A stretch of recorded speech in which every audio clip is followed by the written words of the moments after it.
So let's just get into it. And I want to ground us in joy. We're going to talk about the business, we're going to talk about story, but I want to ground us in joy.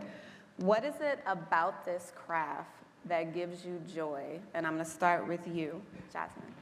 Oh, great question. I think for me, growing up, I felt that I always loved storytelling. And I always loved how media could be a vehicle for storytelling. We grew up with so many sitcoms and The Living Single, all the Black TV shows.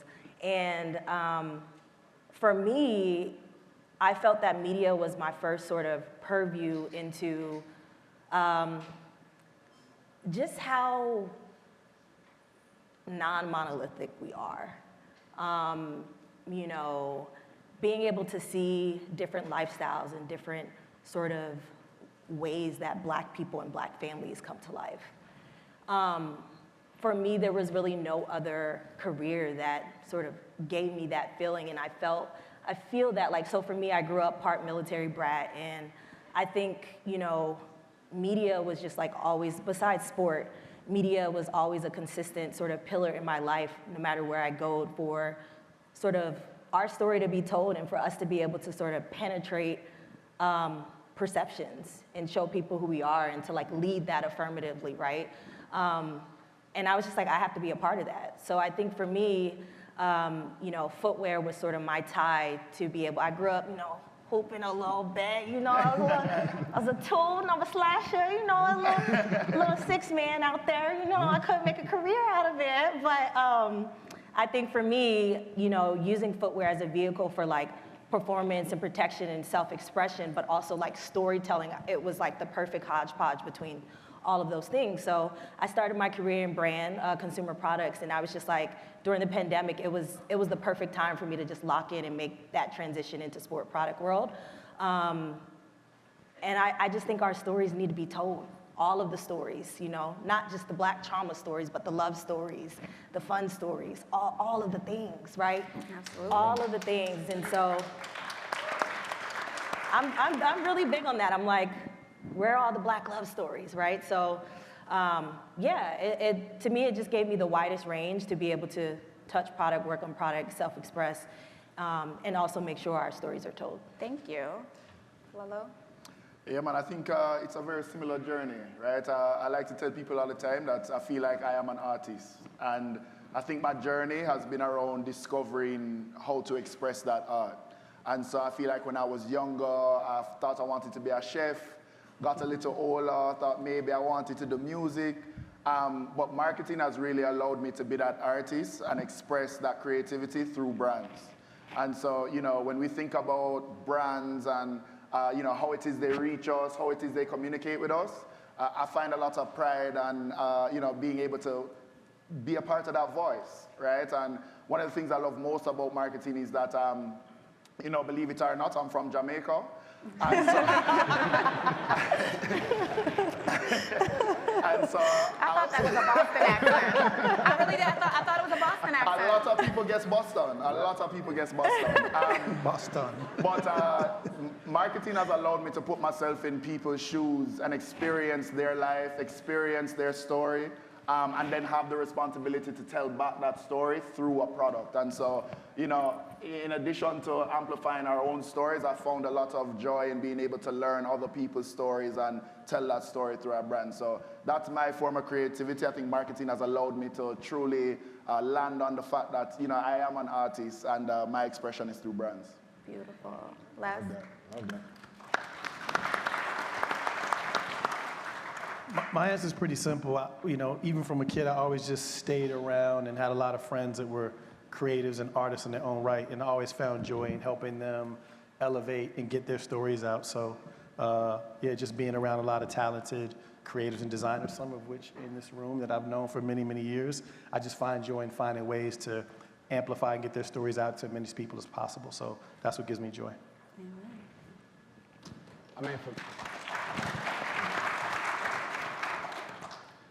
For me, it's definitely a hybrid aspect with a couple of different things that really pulls for me. So You know, I grew up in a household of my mother being the business person, the consultant aspect. My father was a jazz musician, jazz drummer. He's the creative aspect. So being able to blend that in my adult life innately is something that's really important to me, because when I look at our stories and, you know, what's necessary for it to be told, and I think about it for anybody in here, by quick show of hands, who considers themselves as a creative or any sort of creative? I hope it's everybody. I hope it's everybody. And I think from a personal fulfillment standpoint, and then I'll get to the second one, which is more major to me, but personal fulfillment as a creative, when you have anything in mind and seeing it come to life and fully come into fruition, especially when it's something that's supposed to impact or speak to culture or our people, or have little dots of our cultures in there, even if it's not fully realized by client or whatever, it's like, you know, it's got the DNA and it's coming from us. That's super, super special to me, to just see something come from mind into practicality always. So personal fulfillment right there in that capacity as a creative. But then on the other side, being the business aspect for me, you know, with no disrespect to anybody, I only hire black. You know, I have an agency and I only hire black. I only hire minorities, only hire black and brown, or look to. Thank you. And with that, you know, there's a few cycles. Like even when we're on production, we'll get people that come in, and we look to bring people in that are like an entry-level role as a PA. And, you know, between unions and different things and stuff like that, you get told when it comes down to PAs, oh, this is how you get the experience. But unfortunately, we can't hire you because you don't have the experience. And that's when you get caught up in the BS loops. So things that I look to do in the fulfillment for me is, you know, when we can, and the majority of times when we can, we look to bring in 2 to 3 people that have no formal experience, that, oh, I do this, I do that, I got a camera, I shoot my own stuff, I do this, but I haven't worked on a full set or project, just to give them set and resume and portfolio experience to say I was a part of this, so they can eventually kick down that door. So branching out village, and that aspect of the things that I really love with this. Thank you. A lot of times, and I'm glad you talked about hiring black, because I think one of the things we've seen go wrong in the storytelling and how people sometimes market to us in the black community is there's this misconception that equality is whiteness, and we want what the white power structure has. And so they like blackwash it. It's just like, oh, we'll just paint it black, and then it'll be for black people, versus being intentional about connecting and building bridges and marketing with us. How can brands be more intentional about how they build campaigns and how they tell stories that are for us? Lelo, I'm gonna start with you.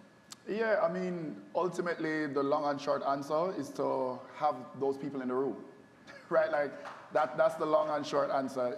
You cannot build for a set of people unless you have that person in the room, so they can express the experience, so they can express their intention.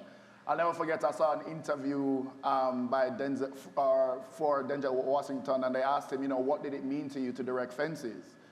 Or why did the African-American director have to direct Fences? And what he expressed to them was, you know, Martin Scorsese did Godfellas, did the Goodfellas. You know, it matters, right? Your experience matters in your ability to express a person's path, a person's journey. And so, yeah, you have to have people in the room. And so you hiring black, I mean, it's a beautiful thing. Because, you know, one, when we step in a room, oftentimes we're not greeted with a lot of like faces. And so to hear something like that, to where, you know, you're intentionally making sure that they're in the room, that's exactly what it is. And, you know, I tell people this all the time. I watched the movie Pay It Forward, and it changed my whole life when I was like 10 years old. And so, you know, that's a responsibility that I take, you know, within this role, is that every opportunity I have to put someone that looks like me in the room, I take it, right? I take every time. If it's an agency, if it's on our brand team, if it's an affiliate, a partner, we take it, right? Because as many people as you can put in the room to truly be able to speak the experience of the people is the more successful you're going to be at communicating that message. And Jasmine, how can we be more nuanced in it? Like, there's not one, to your point about shows, there's not one Black experience. All of us up here, we're collectively Black, and that's beautiful, but we all also have very individual Black cultural experiences. So how can we make sure brands are more nuanced in how they tell, how we celebrate our individual cultural nuances?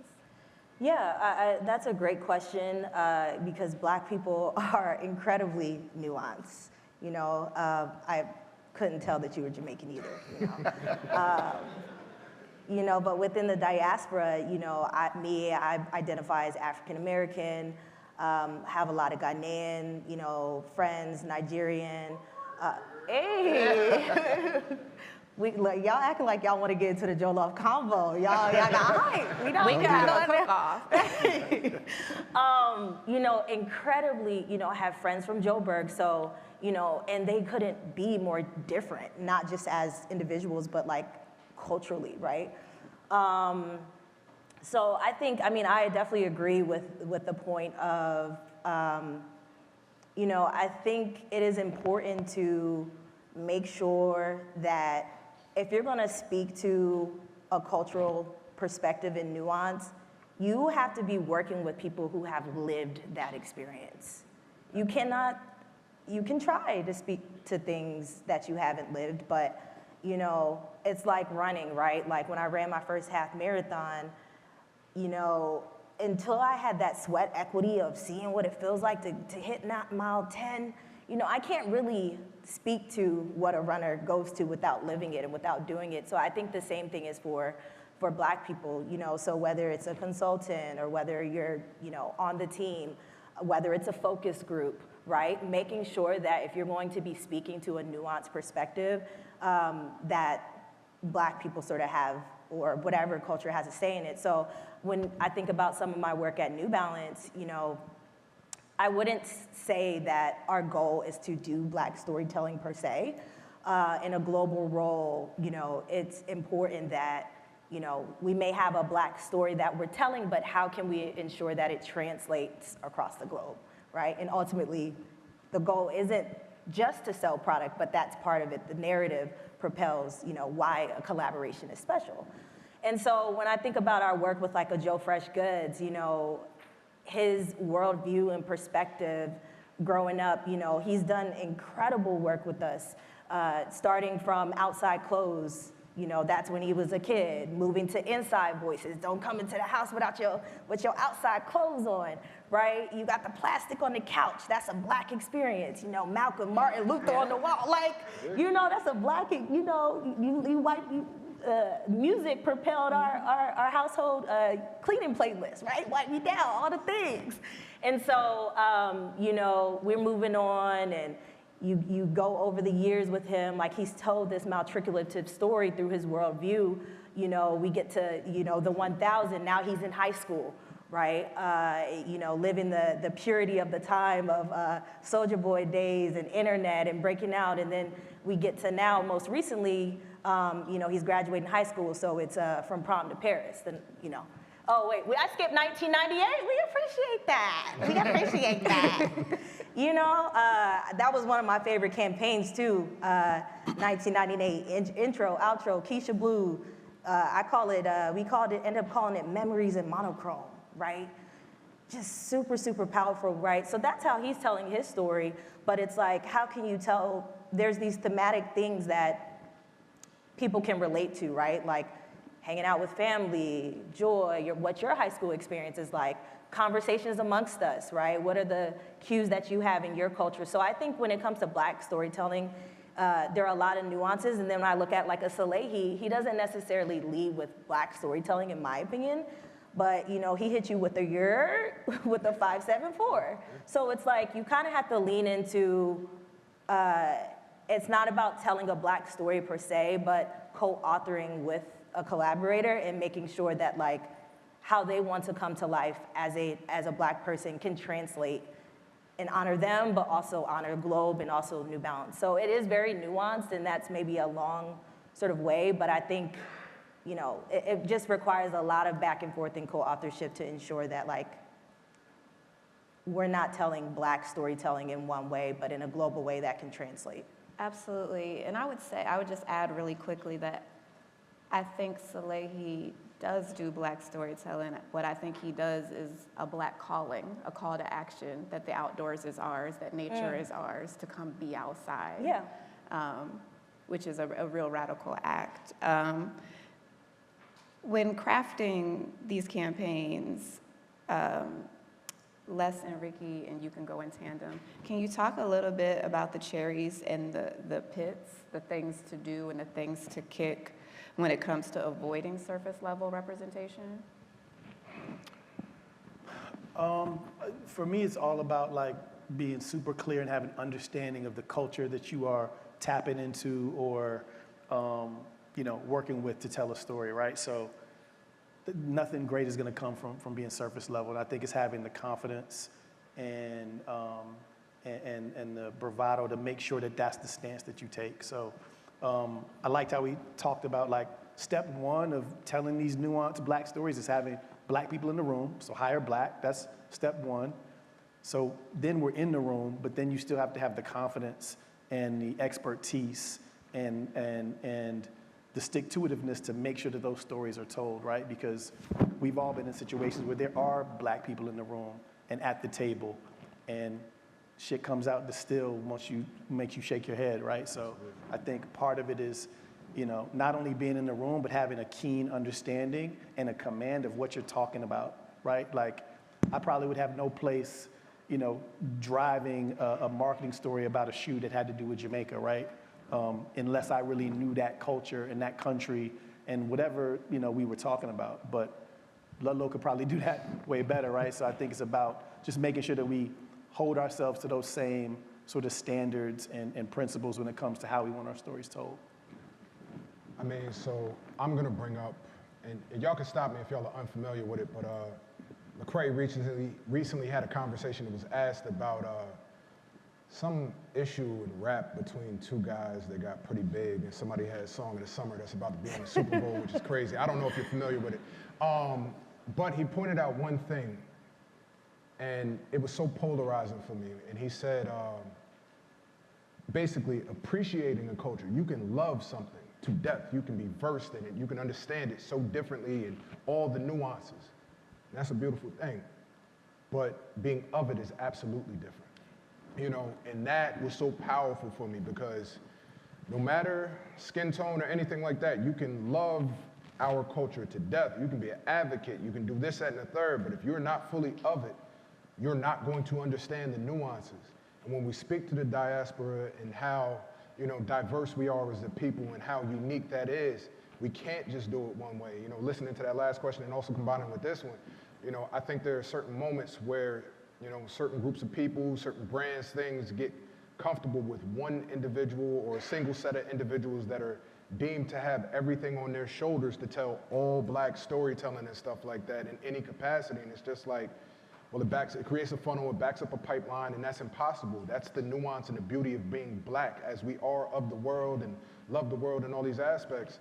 We're so unique in that capacity. And when it comes down to, when we really start to look at it is, getting into the cherries and the pits, is looking at it where it's like, well, listen, be adamant about what you're adamant about, know how to convey and speak to it and know what hills to not necessarily die on, but definitely fight for, and know how to fight about it, when to fight about it. Because, in my space, and I'm sure everybody's been, here, we all come out with these lofty ideas where this is what it is. It gets approved, everything, this is what we're doing. And then a budget restraint, and then this restraint, that thing, a logistics thing, this aspect. Oh, now this is going through legal and copy, and we realize because this happened, we got to make slight adjustments here.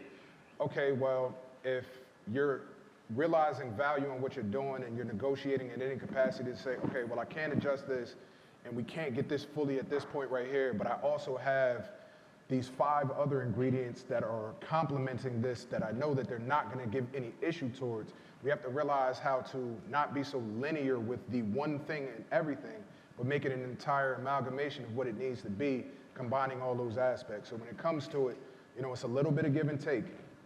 Don't give up us, ever. Don't give up us. And I think I say out of all due respect to everybody in the room, everybody's got responsibilities in life. Everybody wants to, maintain a lifestyle and all that stuff. Everybody has homes and bills and families and all this stuff. Don't sacrifice that. but don't take it on the chin every time just to maintain your security. And that's super real to me, you know? Beautiful. Jasmine literally just gave a master class on what successful brand storytelling looks like, and Ricky just grounded us in the why.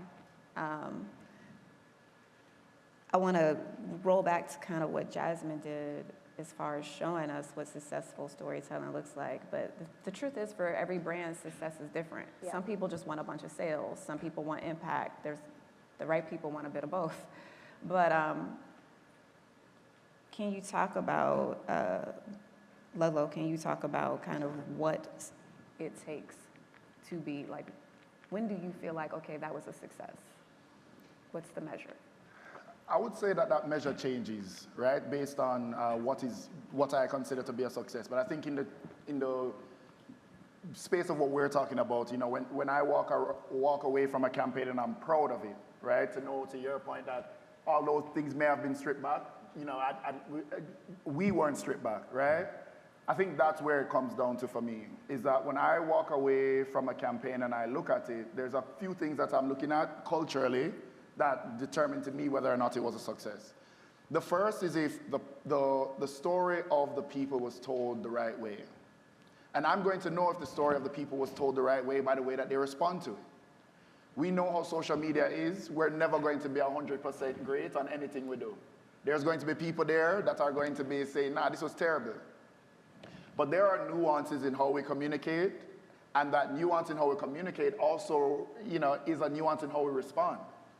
And so oftentimes you know that a campaign is successful by the response of the people, right? And again, we're never, I don't want to say never, but 99% of the time, you're not getting 100% satisfaction from everybody. That's just the nature of people. Mm-hmm. But if the people that you're trying to reach are absorbing, consuming your content, and have a bad taste in their mouth, then that story could not have been told the proper way. Right? And so it really is around the response of the people whose story we're trying to tell. I remember when we were doing a campaign years ago now with a big artist, and we were doing an annual event for Art Basel in Miami. And, you know, a lot of people wanted to just turn it into a party. And that artist, you know, who was a music artist, music producer, was adamant that it should be an art show that was complemented by music. Yep. And I remember thinking to myself, especially being younger in the industry, that I would have preferred a party. You know, like, when we were sitting in the room, I was like, you know, I already told my friends we're turning up. Like, what is happening now? But to be honest, it was his story, right? It was his story. And so the success of that came from knowing that the story, the people who he was speaking to, which were the black creatives, which were the black artists, you know, which were those black and brown people who are taking their creativity and translating it to canvas. They came to the event and they left empowered. They left feeling like this was curated for them, and so I knew it was a success. So it's all about the authenticity of the story and knowing that the reaction is good. Absolutely.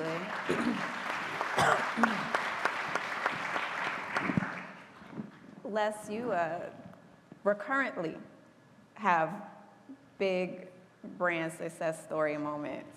Mm-hmm. Can you talk a little bit about how brands can work more intentionally and authentically with creators, influencers, thought leaders? There's a lot of conversation around how the landscape is changing and seeding and just meaningful collaborations.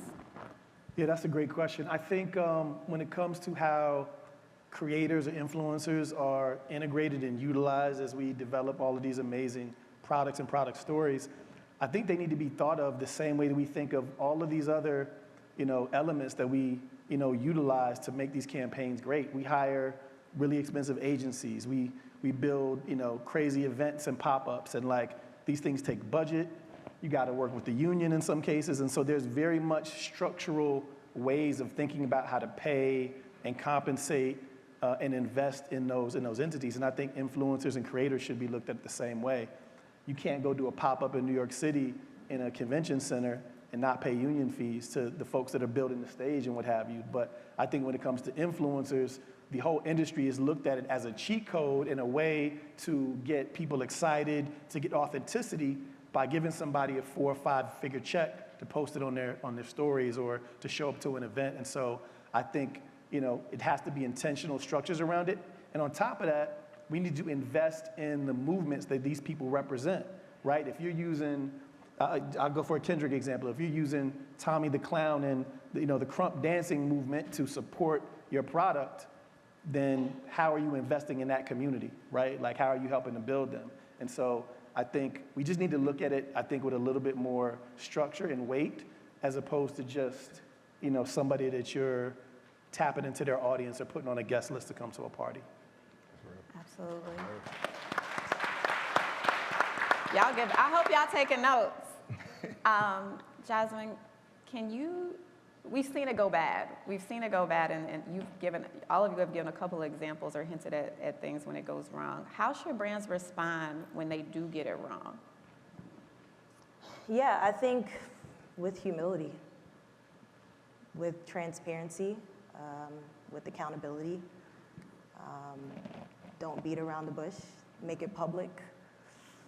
I think, when you can show that, it's not that the trust is automatically regained, but, it means it holds some goodwill. And I think being able to state, here's what we're looking to do in the future, and here's an action plan to correct it, what else can you sort of hope for, right? The point is brands are going to get it wrong. I've seen it happen. Very on the nose, stereotypical sort of approaches, and it just doesn't land, right? So I think, figuring out a course corrective action and then sort of providing those updates along the way, I think makes a lot of difference. But I'm also really big on even when it comes to Black History Month, you can't say what are you doing before and after, right? So you can't, I think June Ambrose said it last year on stage of culture is not to be observed, it's to be lived. Yeah. Absolutely. It's to be participated in. So it's not about Black History Month, it is, but it's about the before and after, and I find that more that brands, yes, hire Black, and also participate more than just 1 month, more than just the big staple, more than just the Juneteenth. And the more you participate and do life with people of the culture, you'll get it right. But yeah. That's a beautiful segue into we're running short on time, but I want to send everybody out feeling empowered and affirmed. This work can be hard sometimes. It can hurt your feelings, especially with the climate of attacking DEI and equity movements and campaigns that even celebrate us. But it's deeply empowering. It makes a difference. So what is it about how you live and how you do your craft that is a beautiful resistance? And I'm going to start with you, Ricky. Ooh.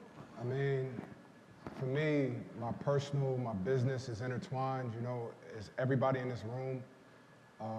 The more of us that can take up space, create space, and eventually, in my eyes, get past things that are not get past, but be involved in things that are not just for us too, because I want us to control all our stories all the time, if that's possible, if that was a real thing, and if we can make that a real thing, not if it was. But I also don't just want us to be marginalized into just the stuff that's for us, because we're of this world with other people and experience it together with everybody else as well. So, that's a part that's real for me. But getting that chance to, have the experiences and see it and see people blossom. And I'm the biggest thing. I don't say community. I don't say tribe. I say village. I want village. Everybody talks about planting seeds. I'm trying to see a forest. A beautiful resistance indeed. So for me to see us start to knock down walls, to overcome pain points, the biggest pain points that we have. We're always concerned with everybody else's pain points, the companies, the client, the this, that, and the third. What about our own and our own struggle as we navigate through certain things? Is we can start to say, when I see y'all next year in other spaces, when y'all DM me, when y'all reach out, when you email me and say, yo, we got past this happened, I had this moment, I had this milestone, seeing to see those fruits and all that aspect is how I know we've started to make the change, That's what I'm in it for, and that's what I love to see. Thank you. Les, what makes your work a beautiful resistance? I would say that I think radical support. When I think about just being in this room and on this campus, I think back to my days in Portland and visiting the Pencil location, right there in Chinatown, downtown Portland, and seeing it blossom and grow to this is just, man, it's amazing. And I think it's just radical support. A lot of people, or a lot of folks, are doing amazing things that help amplify and both protect our culture, but those things have to be supported. I can't think of any successful movements that didn't have radical support, where people are collectively buying into these ideas and movements that people of our culture are creating. And I think we have to support those people radically to make sure that they live and start to grow and have the outputs that they are intended to. Thank you. Ludlow? Yeah, man, I think, my form of radical resistance is very similar to the quote you mentioned, right? I think that my form of resistance is forcing them to live in my culture. When I first entered the industry, many people didn't know I was Jamaican, right? I would try my best to, because, to me, in my mind, to be successful in corporate America, I had to adapt and I had to assimilate. And I think now what I'm able to do is force those around me to live in my culture. And so when I see something that I like, I say, yo, that's wicked. When it's a project and we're all in a big boardroom and, I don't like it, I'm like, that's not it, right? I force them to live in our culture. When they're asking us, what we're ordering for lunch, I'm forcing them to live in our culture.